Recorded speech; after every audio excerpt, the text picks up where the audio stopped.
Welcome and welcome back to my channel Nutan Ashu official. कैसे हैं आप सभी लोग? आई होप कि आप सब लोग बहुत ही अच्छे होंगे, स्वस्थ होंगे और अपने अपने घरों में मस्त होंगे। So finally anniversary party complete हो चुकी है और सभी गेस्ट लोगों की विदाई भी हो गई है।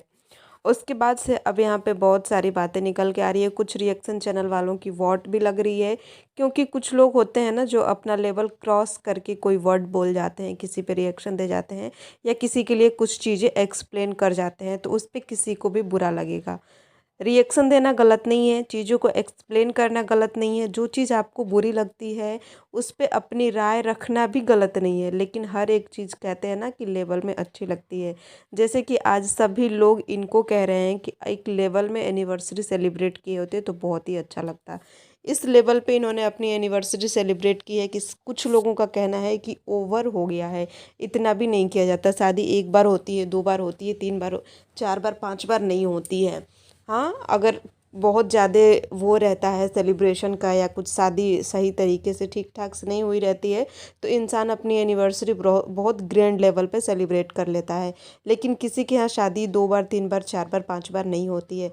बाकी पूरी वीडियो देखिएगा, बहुत कुछ आपको जानने को और समझ में आएगा, बहुत कुछ जानने को मिलेगा। वीडियो को लाइक एंड शेयर भी करिएगा, चैनल को सब्सक्राइब करके अपना प्यार ज़रूर दीजिएगा। एंड आप सभी को बहुत सारा थैंक यू सो मच, क्योंकि आप लोगों ने मेरी हर वीडियो को अपना बहुत सारा प्यार दिया है। इसी प्यार की उम्मीद रखते हैं, क्योंकि बहुत मेहनत लगती है वीडियो बनाने में, तो प्लीज़ अपना प्यार और सपोर्ट ज़रूर हमें दीजिए। चलिए आज की रिएक्शन वीडियो को फटाफट से शुरू करते हैं। बात हम शुरू करेंगे अंशु से। अंशु के साथ राहुल भैया, पहले हम राहुल भैया के बारे में कुछ बात कर लेते हैं। बहुत ही मतलब कि कोई जो सबसे बेस्ट वर्ड होगा ना, वो मम्पी और राहुल के लिए होना चाहिए, क्योंकि एक तो ये लोग बेस्ट कपल हैं, और सबसे बड़ी बात कि इतने मैच्योर इंसान है ना कि किसके लिए क्या वर्ड यूज करना है, किसको कहाँ कैसे रिस्पेक्ट देना है, छोटे से लेके बड़े तक सबको इन लोगों ने, कि कोई भी अंदर ऐसा बंदा नहीं होगा ना जो मम्पी राहुल के व्लॉग में कैप्चर नहीं हुआ होगा, या फिर जिससे ये लोगों ने दो शब्द बात नहीं किए होंगे। इसको कहते हैं सबको कैप्चर करना, या फिर सबको एक लेवल में लेकर चलना। काफ़ी मैच्योर इंसान है, जिसको बोला जाता है परफेक्ट होना, वो चीज़ है। इन लोगों की वीडियो में कहीं भी हमें कंट्रोवर्सी देखने को नहीं मिलती है। अगर बात करें सृष्टि दीदी और मम्पी राहुल के कंपैरिजन में अगर बात की जाए, तो सृष्टि आयुष के ब्लॉग में हमें ज़रूर से कंट्रोवर्सी देखने को मिल जाती है। उनके चैनल पे, उनके वीडियोस में, उनके ब्लॉग पे रोना धोना, कंट्रोवर्सी खेलना, ये क्रिएटर वो क्रिएटर। लेकिन मैंने अभी फ़िलहाल में मम्पी राहुल का पूरा चैनल जाके देखा, बहुत कम ऐसे वीडियो मिले हैं जिसमें कंट्रोवर्सी हुई है। प्रैंक करना और कंट्रोवर्सी करना दोनों अलग अलग चीज़ें हैं। तो ये लोग प्रैंक वगैरह करते हैं, हंसी मजाक वाली चीज़ें होती हैं, लेकिन इनके चैनल पे कहीं आपको कंट्रोवर्सी ना के बराबर ही देखने को मिलती होएगी। तो काफ़ी अच्छे लगे ये इंसान, इनके बात करने का तरीका, सबको इक्वली बैलेंस करने का तरीका, और बहुत सारी चीज़ें इनकी मुझे पर्सनली बहुत ही ज़्यादा अच्छे लगी। और इन कपल के पूरे फंक्शन में कहीं भी इन्होंने शॉर्ट ड्रेस नहीं पहना है। सबसे अच्छी बात ये लगी, साड़ी और सूट में ही ये देखी गई हैं। अब बात करते हैं अंशु की। तो अंशु के साथ राहुल भैया की एक वीडियो उन्होंने अपने चैनल पे अपलोड की है, जिसमें अंशु कुछ बातें बता रही थी, उसको मैंने देखा और उसके बारे में भी हम यहाँ पे डिस्कस करेंगे। अंशु का कहना है कि मैं 50,000 रुपये खर्च करके यहाँ पे आई हूँ, और अगर वो चीज़ भी ना निकले, हमारा जो बिज़नेस है, जो हमारा काम है, वो ब्लॉग बनाना ही है। अगर हम अपना खर्चा भी नहीं निकाल सकते तो फिर बेकार है आना। एक तरफ से देखा जाए तो रिश्तों को और पैसों को बराबर रखा जा रहा है, जो कि नहीं होना चाहिए। दूसरी तरफ से देखा जाए कि भाई इन लोगों का यही बिज़नेस है, यही काम है, यही करना है, तो वहाँ पे जितने भी लोग आए हैं, हर कोई क्रिएटर ही तो आया है और हर कोई वीडियो ही तो शूट कर रहा है। तो अगर अंशु ने दो चार वीडियो शूट कर लिए तो उसमें क्या ही गलत कर रही है, क्योंकि जो रिलेटिव है वो भी वीडियो बना रहा है, जो फैमिली मेम्बर है वो भी बना रहे हैं, और जो दोस्त एज ए सब्सक्राइबर्स आए हैं वो भी वीडियो ही बना रहे हैं। तो अगर अंशु ने दो चार वीडियो बना के अपने चैनल पे डाल दिया और उससे उसकी अर्निंग हो जाएगी, तो मुझे नहीं लगता कि ये कोई गलत बात है। और ये शायद मनीषा ने अंशु को बोला है कि क्या करना है, अब चली भी जाओगी तो वीडियो तो दो चार 10 बना ही लिए हैं। ऐसा नहीं बोलना चाहिए मनीषा को। अगर उसने ऐसा वर्ड बोला है तो उसे नहीं बोलना चाहिए। हर कोई जो भी हमारे घर में आता है वो हमारा गेस्ट, हमारा भगवान होता है और हमें उसे गलती से भी कुछ भी ऐसा वैसा नहीं बोलना चाहिए। देखो जैसे वीडियो बनाना सचिन मनीषा का काम है, प्रिंस रंजना का काम है, अप्सरा मॉम का काम है, वैसे ही अंशु का भी काम है, सबका काम है।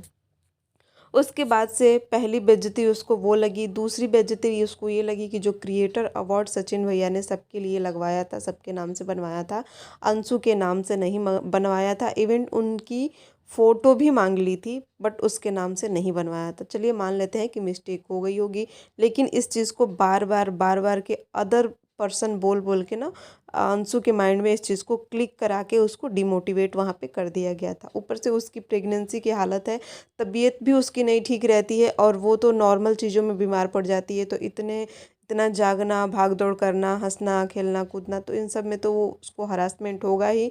और प्रेगनेंसी के दौर में तो वैसे भी चीज़ें नॉर्मल नहीं रहती हैं। अब यहाँ पे हम बात अंशु की, तो चीज़ें क्लियर हो गई कि हाँ कहीं ना कहीं अंशु के साथ गलत हुआ है। और पार्टी के दिन ही यानी कि सडन 3 तारीख को ही अंशु वहाँ से अम्बाला से सिवान वापस आ चुकी है। अब धीरे धीरे सभी लोग चले गए हैं, लेकिन पहले शांति और सृष्टि चले गए, उसके बाद से अंशु। शांति और सृष्टि पार्टी वाली रात को ही निकल गए थे और अंशु भी वहाँ से वापस आ गई थी। अब बस वहाँ पे फगुनिया रह गई हैं, जो कि वो लोग भी शाम तक निकल ही जाएंगे। उसके बाद अब बात करते हैं किट्टो की और अप्सरा मॉम की। तो जो क्रिएटर अवार्ड वाला फंक्शन हुआ था उसमें सबको ब्लैक, रेड एंड ब्लैक का थीम रखा गया था। जो अदर लोग थे उनको रेड पहनना था और जो सचिन मनीषा थे इनको ब्लैक पहनना था। लेकिन उसमें अप्सरा मॉम ने भी ब्लैक साड़ी वेयर कर ली थी और किट्टो रानी ने भी ब्लैक ड्रेस वेयर कर लिया था, जो कि कोलाब्रेशन के लिए, प्रमोशन के लिए उनके पास आया था, तो सो उन्होंने भी उसको पहन लिया था। लेकिन कुछ रिएक्शन चैनल वालों के ही चैनल पे मैंने ये वीडियो देखा कि अप्सरा मॉम की साड़ी तो सचिन मनीषा ने निकलवा दी कि नहीं रेड का पहनना है तो रेड ही पहनना है, यही थीम है, आप ब्लैक नहीं पहन सकते हो।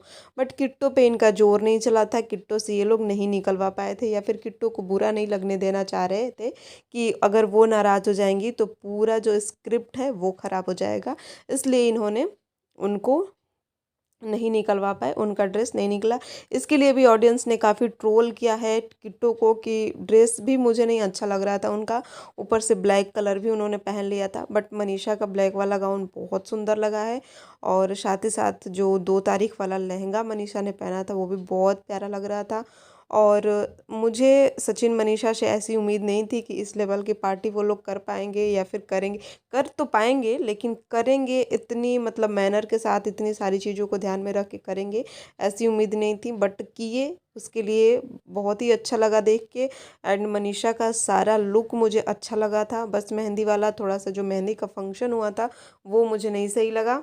एंड ये है किट्टो का ब्लैक ड्रेस, जो कि किसी भी एंगल से अच्छा नहीं लग रहा है। मुझे ही नहीं, मनीषा को भी किट्टो का ब्लैक ड्रेस पहनना अच्छा नहीं लगा, क्योंकि उन्होंने इस थीम को सबको बताया था, इस थीम के बारे में, कि मनीषा और सचिन ब्लैक पहनेंगे, बाकी सभी लोग रेड पहनेंगे। लेकिन इसको जानने के बावजूद भी अगर किट्टो ने ब्लैक पहना तो मनीषा को ये चीज़ बिल्कुल भी अच्छा नहीं लगा। और वीडियो में आप मनीषा का फेस देख के इस बात को नोट कर सकते हैं कि हाँ वाकई में मनीषा को इस बात पे गुस्सा आया है कि किट्टो ने ब्लैक ड्रेस क्यों पहन लिया जब नहीं पहनना था। सचिन ने बहुत अच्छी तरह से धो दिया है उस रिएक्शन चैनल वाले को। बाकी देखते हैं अब आगे क्या होने वाला है। अब तो आगे एक नया टॉपिक मिल गया है, अभी एनिवर्सरी का कंटेंट चल रहा था, अब कंट्रोवर्सी का कंटेंट चलेगा और बहुत सारी बातें निकल के आएंगी।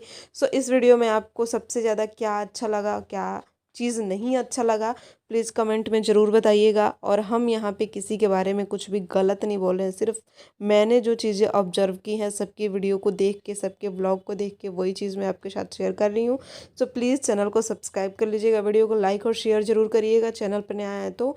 और अपनी राय कमेंट सेक्शन में ज़रूर बताइएगा। और आप मुझे इंस्टाग्राम पे भी फॉलो कर सकते हैं, नूतन दीक्षित 94 मेरी आईडी है, वहाँ पे भी आप मुझे फॉलो करके जो भी आपकी राय है, अगर मेरे से कुछ पॉइंट छूट जाता है तो आप वहाँ पे मुझे बता सकते हैं, मैं उसको भी कवर करने की कोशिश करूँगी। सो मिलते हैं दूसरी वीडियो में। इस वीडियो में इतना ही, तब तक के लिए राधे राधे, जय माता रानी।